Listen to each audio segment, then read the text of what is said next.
In the cold morning of December 13th, 1945, a 22-year-old woman walked toward the gallows at Hameln prison in Germany, her footsteps echoing through corridors that had witnessed countless executions. She wore a simple grey dress, her blonde hair neatly arranged, her face showing no emotion. This was Irma Grese, and within minutes, she would become the youngest woman ever executed under British law for war crimes. But her story isn't just about her final moments. It's about how an ordinary German girl transformed into one of history's most notorious female war criminals. The execution chamber was stark and functional, designed for one purpose only. British executioner Albert Pierre Point, who had hanged over 200 Nazi war criminals, later described Grese as the only one who walked to her death with complete composure. She refused the offered blindfold, looked straight ahead, and spoke her last word. Schnell! Quickly. The trapdoor opened at 10:03 a.m. In less than 20 seconds, the woman survivors called the beautiful beast was dead. But to understand why thousands celebrated her death, we must go back to where it all began. History remembers monsters differently when they're young and female. Irma Grese challenges our assumptions about evil. She wasn't a grizzled veteran or a hardened criminal. She was barely out of her teens when she commanded sections of Auschwitz-Birkenau, the largest killing factory in human history. Her victims numbered in the thousands, yet she never fired a gun in battle or planned military strategy. Her weapons were a whip, a pistol, and an authority that allowed her to send people to their deaths with a casual gesture. The world that created Irma Grese was one of economic devastation and ideological extremism. Germany in the 1920s and 30s was a nation humiliated by defeat, crippled by hyperinflation, and searching desperately for someone to blame. Into this chaos came the Nazi Party, offering simple answers to complex problems and scapegoats for every failure. Young people like Irma, born in 1923, knew nothing but instability, propaganda, and the intoxicating promise of national greatness. What makes Grese's story particularly disturbing is how ordinary her beginnings were. She wasn't born into privilege or power. Her father was a dairy farmer in Riechen, a small village in Mecklenburg. Her childhood home still stands today, a modest farmhouse that gives no hint of the darkness that would emerge from within its walls. Neighbors remembered the Grese children as unremarkable, perhaps a bit withdrawn after their mother's suicide in 1936. The transformation from farm girl to war criminal didn't happen overnight. It was a gradual process of indoctrination, opportunity, and choice. Each step seemed logical to those taking it. Joining the League of German Girls, embracing party ideology, seeking employment in a system that rewarded loyalty over conscience. By the time Irma Grese stood in uniform at Ravensbrück concentration camp, she had traveled a path that thousands of other young Germans had walked. The difference was how far she was willing to go. Historians have long debated whether people like Grese were born evil or made evil by their circumstances. The answer, uncomfortable as it may be, is probably both. The Nazi system didn't create monsters from nothing. It identified those with certain tendencies and gave them unprecedented power to act on their darkest impulses. In Irma Grese, they found someone whose capacity for cruelty exceeded even their expectations. Today, when we look at photographs of Irma Grese, we see a young woman who could have been anyone's daughter, sister, or neighbor. Her appearance was unremarkable, except for her youth. Blonde hair, blue eyes, the features that Nazi propaganda celebrated as typically Aryan. This ordinariness is perhaps the most chilling aspect of her story. Evil doesn't always announce itself with obvious signs. Sometimes it wears a familiar face and speaks in a voice we might recognize as our own. Irma Grese's descent into darkness began not with grand gestures, but with small compromises. Born on October 7, 1923, she was the third of 5 children in a household that would know more tragedy than love. Her father, Alfred Grese, was a member of the Nazi Party from 1937, though neighbors described him as a passive participant rather than an enthusiastic supporter. Her mother, Berta, struggled with mental illness and took her own life when Irma was just 13, drinking hydrochloric acid in a death so agonizing that it traumatized the entire family. The suicide of Irma Grese marked a turning point in young Irma's life. With her mother gone and her father remarried to a woman who showed little interest in her stepchildren, Irma sought belonging elsewhere. The League of German Girls, the female branch of the Hitler Youth, offered everything her broken home could not: structure, purpose, and a sense of being part of something greater. Here, she learned to march, to obey without question, and most importantly, to see certain people as less than human. School records from Reckon show that Irma was an average student who left formal education at age 14. Her teachers remembered her as withdrawn and unremarkable, neither particularly bright nor particularly troubled. She tried to pursue nursing training but was rejected, a rejection that would have profound consequences for thousands of people she would later encounter. Unable to enter the healing profession, she would instead choose its opposite. In 1940, at 17, Grese found employment at a dairy farm, following in her father's footsteps. But the war had created new opportunities for young German women, particularly those who had proven their loyalty to the party through years of participation in Nazi youth organizations. When recruitment notices appeared seeking female guards for concentration camps, Grese saw a chance to escape the monotony of rural life and serve the Reich in a more meaningful capacity. The SS recruitment of female guards was a practical necessity born of manpower shortages. As more men were sent to fight, women were needed to guard the increasing number of female prisoners in the camp system. The recruitment advertisements promised good pay, accommodation, and the chance to serve the fatherland. They didn't mention what the actual duties would entail. Many young women who responded thought they would be doing administrative work or supervising work details. The reality would prove far different. Grese's application was accepted in 1942, and she was sent to Ravensbrück, the primary training facility for female concentration camp guards. Located 50 miles north of Berlin, Ravensbrück was both a concentration camp and a training ground where women learned the mechanics of systematic dehumanization.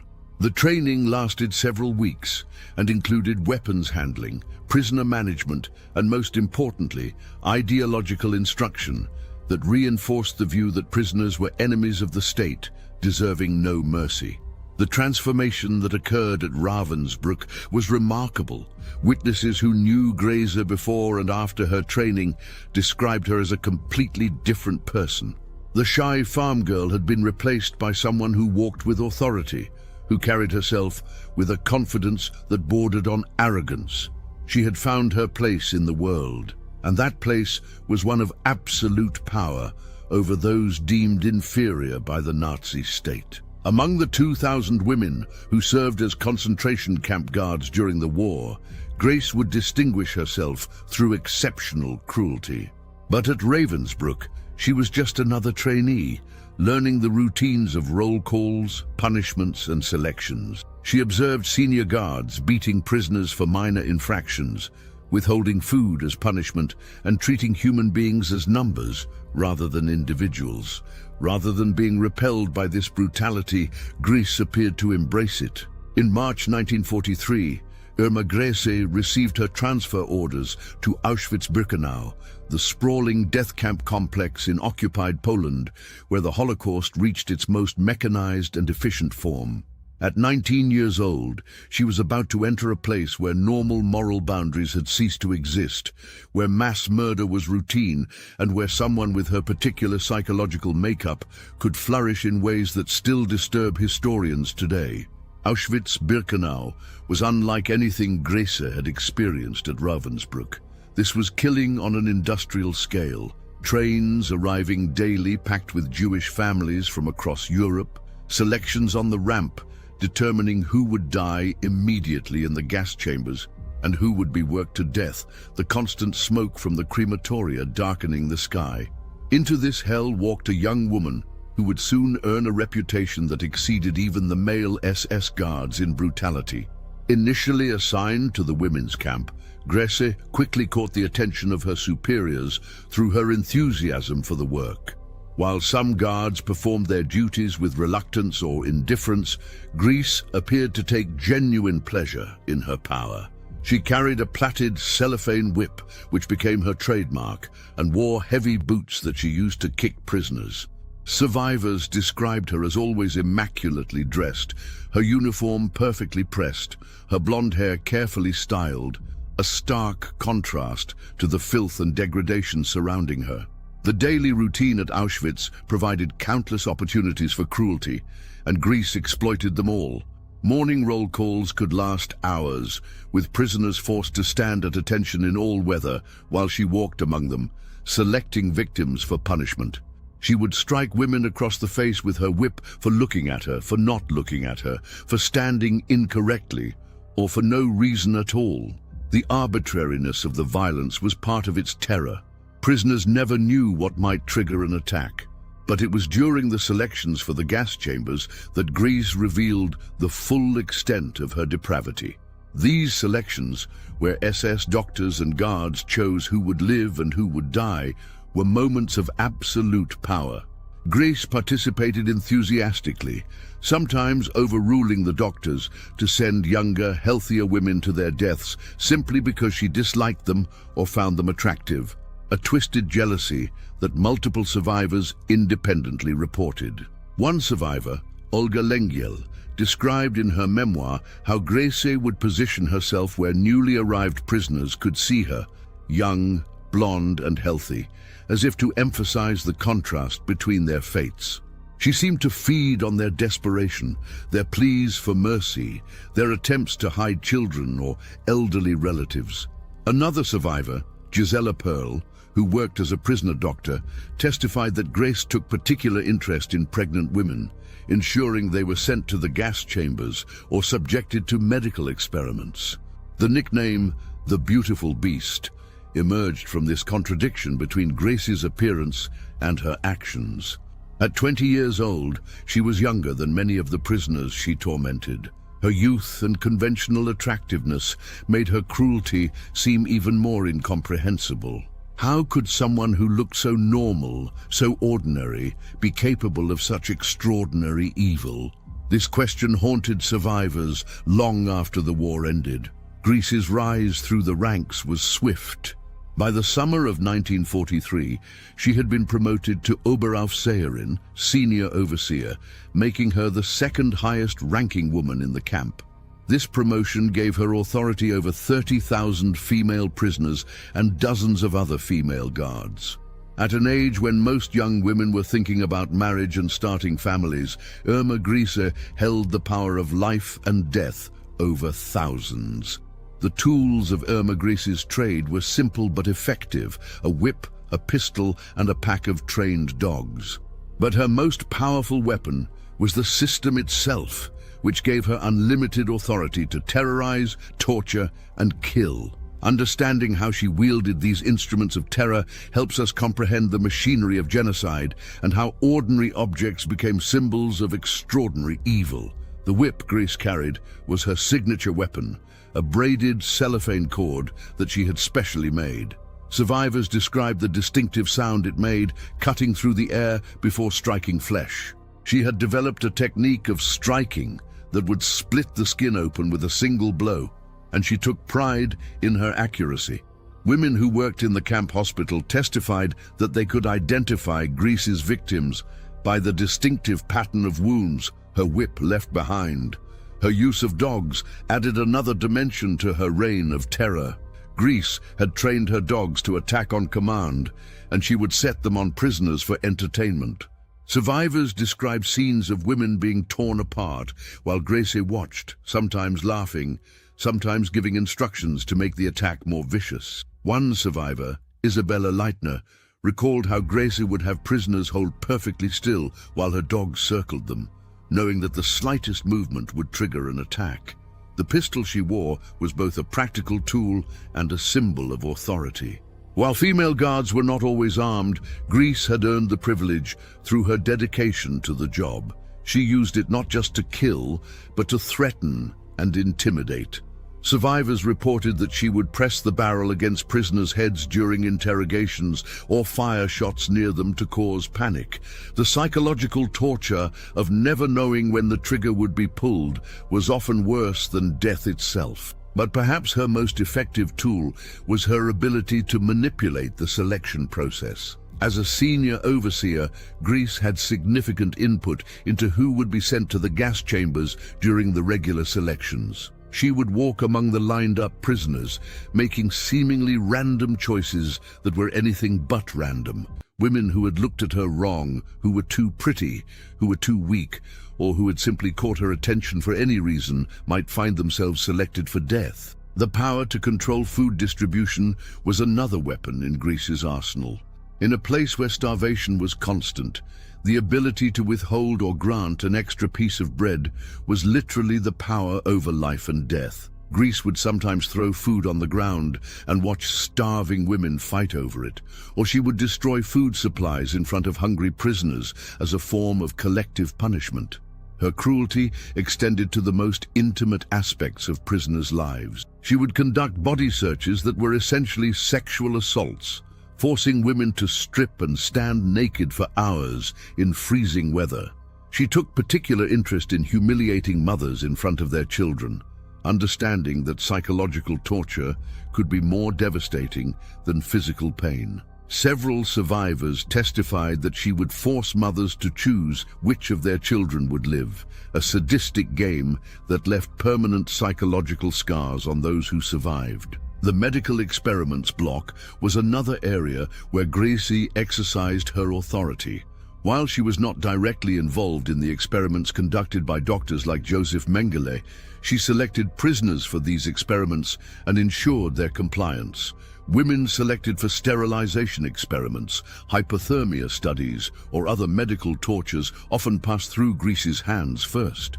She would tell them they were being taken for special treatment, a Nazi euphemism that every prisoner learned to fear.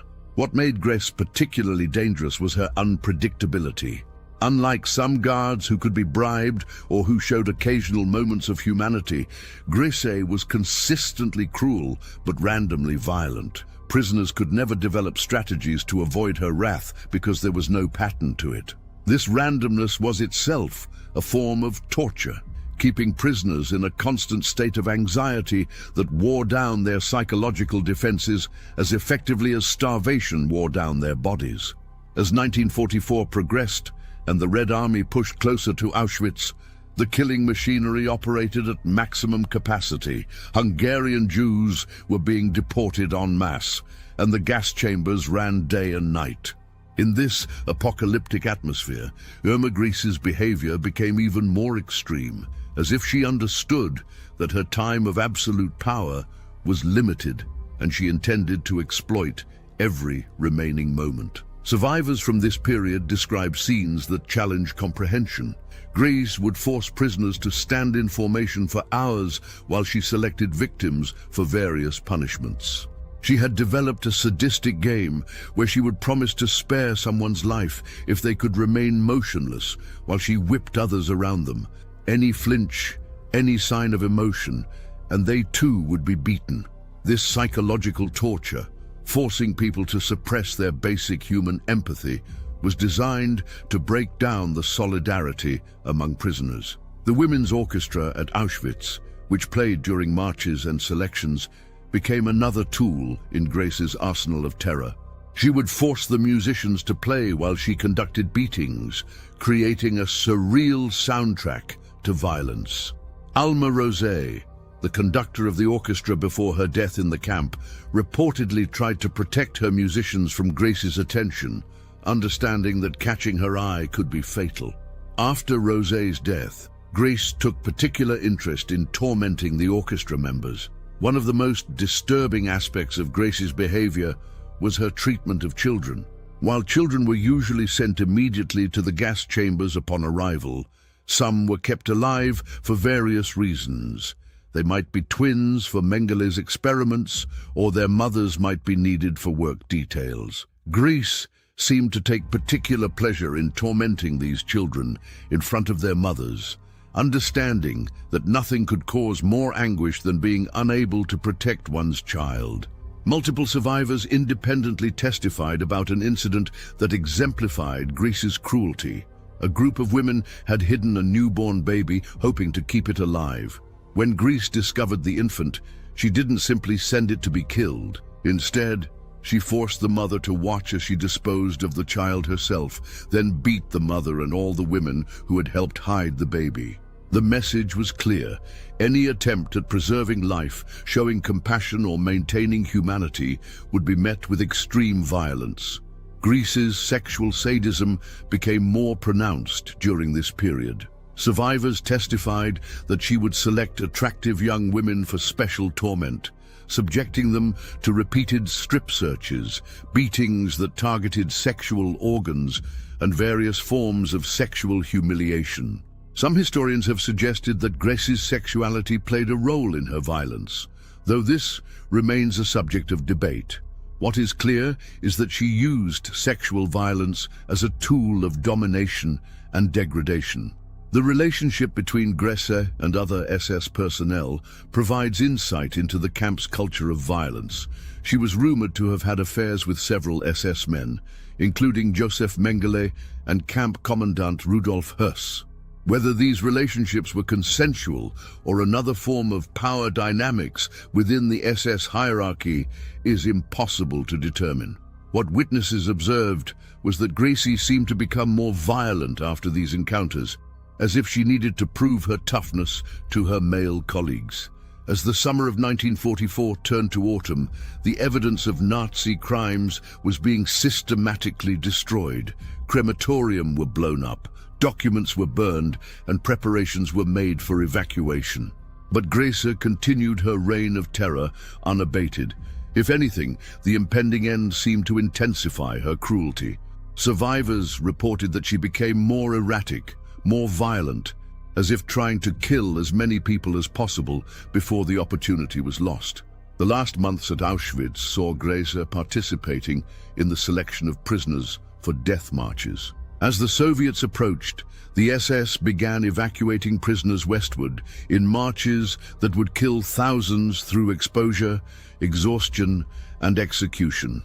Grese selected who would march and who would be left behind to die, another form of power that she wielded with characteristic cruelty. Those deemed too weak to march were shot, while those selected for evacuation faced a journey that many would not survive. January 1945 brought the sound of Soviet artillery to Auschwitz, and with it, the final chapter of Irma Grese's time at the death camp. On January 17th, as the Red Army closed in, Grese was among the SS personnel evacuating the camp. Behind her, she left thousands of dead and dying prisoners, the evidence of crimes that would shock the world. Ahead lay a chaotic retreat through a collapsing Third Reich and an eventual reckoning that she perhaps still believed she could avoid. The evacuation of Auschwitz was itself a crime of massive proportions. Approximately 60,000 prisoners were forced to march in the depths of winter toward camps in Germany. Grese was assigned to oversee one of these columns of women, and survivors reported that she continued her brutality even during the march. Women who fell behind were shot, those who tried to help stragglers were beaten, and anyone showing signs of weakness was eliminated. The snow-covered roads of Poland were littered with bodies. After a journey of incredible suffering, Grese and her prisoners arrived at Bergen-Belsen concentration camp in northern Germany. If Auschwitz had been organized evil, Bergen-Belsen in early 1945 was pure chaos. The camp, originally designed for 10,000 prisoners, now held over 60,000. There was no food, no water, no sanitation. Typhus and other diseases ran rampant. Bodies piled up faster than they could be buried. Into this nightmare, Grese brought her columns of already dying women. At Bergen-Belsen, Grese was appointed labor commander. responsible for organizing work details in a camp where everyone was too sick and starved to work. The infrastructure of murder that had existed at Auschwitz was absent here. There were no gas chambers, no organized selections. Death came through disease, starvation, and neglect. Yet witnesses reported that Grese continued her violent behavior, beating prisoners who were already dying, as if unable to adapt to a reality where her power was diminishing. The British Army liberated Bergen-Belsen on April 15, 1945, and what they found defied description. 13,000 unburied corpses lay scattered around the camp. Thousands more were dying daily from typhus and starvation. British soldiers, hardened by years of war, wept at what they saw. The BBC's Richard Dimbleby, reporting from the camp, struggled to find words to describe the horror. His broadcasts would be among the first to alert the world to the full extent of Nazi atrocities. When the British arrived, Grese was still in uniform, still attempting to maintain some semblance of authority. She was arrested along with the other SS personnel who hadn't fled. What struck the British soldiers was her demeanor, calm, almost indifferent to the apocalyptic scenes around her. While other guards tried to blend in with prisoners or claimed they had been forced to participate, Grese made no such attempts. She identified herself as SS Oberaufseherin Grese and waited to be taken into custody. The British forced Grese and other SS personnel to bury the dead, to confront physically the consequences of their actions. Photographs from this period show her carrying corpses, her uniform replaced with civilian clothes, her face expressionless. Survivors watching their former tormentors engaged in this work reported a range of emotions: satisfaction at seeing them forced to handle the dead they had created, anger that they were still alive while so many had died, and a strange emptiness at how ordinary these monsters appeared without their uniforms and weapons. During initial interrogations, Grese maintained that she had simply been following orders, the defense that would become infamous during the subsequent war crimes trials. She showed no remorse, no acknowledgement of wrongdoing. When confronted with survivor testimony about her specific acts of cruelty, she either denied them or claimed not to remember. British interrogators noted her complete lack of emotional response to descriptions of atrocities she had committed. As news of the liberation spread and journalists arrived at Bergen-Belsen, Grese became a figure of particular interest. Here was a young woman, only 21 years old, who had participated in genocide. The press struggled to reconcile her ordinary appearance with the testimony of survivors who described her as one of the cruelest guards they had encountered. She became a symbol of how the Nazi system had corrupted an entire generation, turning ordinary young people into willing executioners. The Belsen trial opened on September 17, 1945, in Lüneburg, Germany, in a converted gymnasium that had been transformed into a courtroom. 45 defendants faced British military justice, and among them, Irma Grese stood out, the youngest, one of only 16 women, and according to survivor testimony, one of the most sadistic. The world's press descended on the small German town to witness what would become one of the first major war crimes trials, a precursor to the more famous Nuremberg trials. The prosecution, led by Colonel T.M. Backhouse, had a seemingly impossible task: to prove individual guilt in a system designed to diffuse responsibility. The evidence was overwhelming in its scope, but challenging in its specifics. Thousands had died, but who had killed them? The gas chambers had operated on an industrial scale, but who had turned the valves? The prosecution's strategy was to focus on specific acts of cruelty that could be attributed to individual defendants, and in Irma Grese, they had a defendant whose victims could provide detailed, corroborating testimony. One by one, survivors took the stand to testify against Grese. Dr. Ada Bimko, a Polish Jewish doctor who had been forced to work in the camp hospital, described how Grese had beaten women so severely that they required medical treatment she couldn't provide. She testified about selections where Grese had sent hundreds to their deaths, about beatings that had left women permanently disabled, about the constant capricious violence that characterized Grese's rule. Judith Stein, another survivor, provided testimony that would become central to the prosecution's case. She described how Grese had set her dogs on a group of women, watching as they were mauled. When asked to identify her tormentor, Stein pointed directly at Grese in the dock. The moment was electric. Survivor confronting perpetrator in a court of law, the power dynamics finally reversed. Grese showed no emotion, staring straight ahead as her victims described her crimes. The testimony revealed patterns in Grese's behavior that went beyond simple cruelty. Witnesses described her particular hatred for Polish women, her targeting of mothers with children, her sexual sadism. Multiple survivors independently corroborated specific incidents, making it impossible to dismiss their testimony as confusion or mistaken identity. The prosecution presented evidence of Grese's rapid promotion through the ranks, arguing that this demonstrated her exceptional enthusiasm for the work of extermination. When Grese took the stand in her own defense on October 16, 1945, the courtroom was packed. Speaking through an interpreter, she presented herself as a simple woman who had been caught up in events beyond her control. She admitted to being at Auschwitz and Bergen-Belsen, but denied the specific acts of cruelty attributed to her. When confronted with survivor testimony, she claimed they were mistaking her for other guards. Her defense strategy was to admit presence, but deny participation. Under cross-examination, however, Grese's composure began to crack. When asked about the selection process, she admitted to being present but claimed she had no authority to select prisoners for death. The prosecutor then presented SS documentation showing her rank and responsibilities, directly contradicting her claims. When asked about her whip, she admitted to carrying one, but claimed it was only for self-defense. Survivors in the gallery audibly gasped at this assertion. The defense, led by Major L.S.W. Cranfield, faced an impossible task. How do you defend someone against such overwhelming testimony?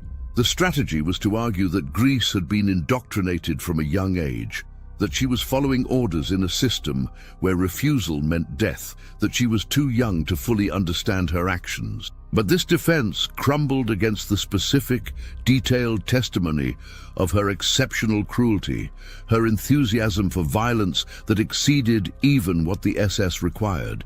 As the trial progressed through October and into November, the accumulation of evidence against Grese became overwhelming. Survivor after survivor identified her, described her crimes, pointed to scars she had inflicted. The prosecution presented photographs of the conditions at Bergen-Belsen, the mountains of corpses that were the end result of the system Grese had enthusiastically served. The defense could offer nothing to counter this evidence except the weak claim that Grese had been following orders. On November 16, 1945, after a trial lasting 2 months, the verdict was delivered. Irma Grese was found guilty of war crimes, specifically of murder and ill treatment of Allied nationals. The judge, Major General HMP Bernie Ficklin, read the verdicts with military precision while the defendants stood at attention. When Grese's guilty verdict was announced, observers noted that she showed no reaction, maintaining the same blank expression she had worn throughout the trial. The sentencing phase required the court to consider not just guilt, but appropriate punishment. For crimes of this magnitude, there were really only 2 options: lengthy imprisonment or death. The prosecution argued that Grese's age, rather than being a mitigating factor, made her crimes worse. She had chosen to participate in genocide at an age when she could have chosen differently. Her youth had not prevented her from understanding that beating people to death was wrong. The defense made a final plea for mercy, arguing that executing a 22-year-old woman would make the Allies no better than the Nazis. They pointed to her troubled childhood, her indoctrination, the system that had shaped her. But these arguments fell flat against the testimony of survivors who had been younger than Grese when she tortured them, who had faced the same system from the opposite side and had chosen resistance over collaboration, humanity over cruelty. On November 17, 1945, Irma Grese was sentenced to death by hanging. She received the news standing at attention, her face betraying no emotion. She was one of 3 women sentenced to death at the Belsen trial, along with Elisabeth Volkenrath and Juana Bormann. The sentence required confirmation from higher military authorities, leading to a 4-week period where appeals were considered and rejected. During this time, Grese was held in Hameln prison, where she would eventually meet her end. In her cell at Hameln, Grese showed no signs of remorse or reflection. Prison guards reported that she spent her time reading, writing letters, and maintaining her appearance as best she could. She refused religious counsel, showed no interest in reconciliation with her victims, and maintained to the end that she had simply been doing her duty. Psychologists who examined her during this period found her to be intelligent, articulate, and completely lacking in empathy. The British authorities faced a dilemma with the executions.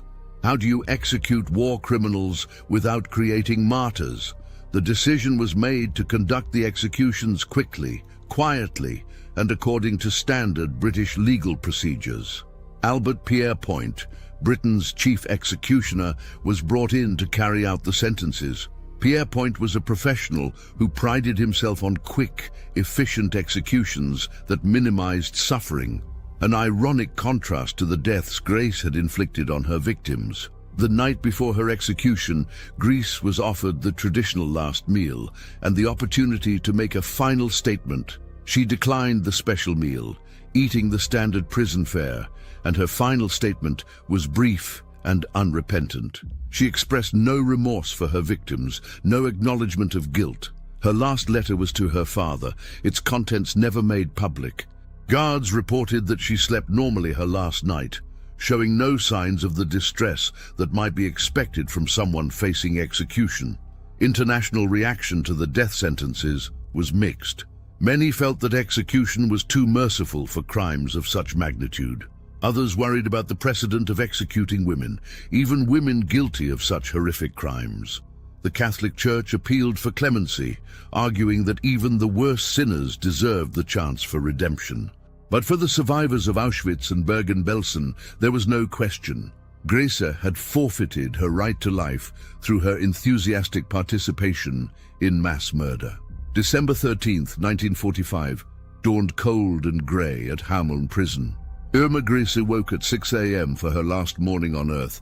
The execution was scheduled for 10 a.m., giving her 4 hours to prepare for death. Prison officials reported that she dressed carefully in a grey dress, arranged her hair, and ate a light breakfast. She showed no signs of breakdown, no last-minute pleas for mercy, no emotional collapse that might have humanized her in her final hours. Albert Pierrepoint, the executioner, had arrived the previous day to prepare the gallows. He had calculated the drop based on Grese's height and weight, ensuring that death would be instantaneous. Pierrepoint later wrote in his memoirs that of all the war criminals he executed, Grese was the most composed. While others had to be carried to the gallows, she walked unaided. While others wept or prayed, she remained silent. Her courage in facing death stood in stark contrast to the cowardice she had shown in tormenting helpless prisoners. At 9:30 a.m., Grese was moved from her cell to the holding area near the execution chamber. The traditional religious comfort was offered one last time and again refused. Witnesses to the execution included British military officials, a doctor to pronounce death, and representatives from the Allied governments. No journalists were permitted, though the British government would release an official statement after the executions were completed. At exactly 10 a.m., Grese was led into the execution chamber. Pierrepoint noted that she walked quickly, almost eagerly toward the gallows. When asked if she had any last words, she spoke only one, schnell, quickly in German. She refused the blindfold, choosing to face death with her eyes open. Pierrepoint positioned her on the trap door, placed the noose around her neck, and pulled the lever. Death was instantaneous, her neck broken by the calculated drop. The execution of Irma Grese lasted less than 60 seconds from the time she entered the chamber until she was pronounced dead. Her body was left hanging for the required hour before being cut down and placed in a simple coffin. She was buried in an unmarked grave within the prison grounds, denied the dignity of a proper burial that she had denied to thousands of her victims. The location of her grave was kept secret to prevent it from becoming a shrine for Nazi sympathizers. News of the executions was released that afternoon, making headlines around the world. "Nazi beast hanged," read one British tabloid. American papers focused on her youth and gender, struggling to comprehend how someone so young could have committed such crimes. In Germany, the reaction was muted. A nation still coming to terms with its collective guilt had little sympathy for those who had been its most enthusiastic executioners. For the survivors of Auschwitz and Bergen-Belsen, news of Grese's execution brought complex emotions. Some felt satisfaction that justice had been served. Others felt empty.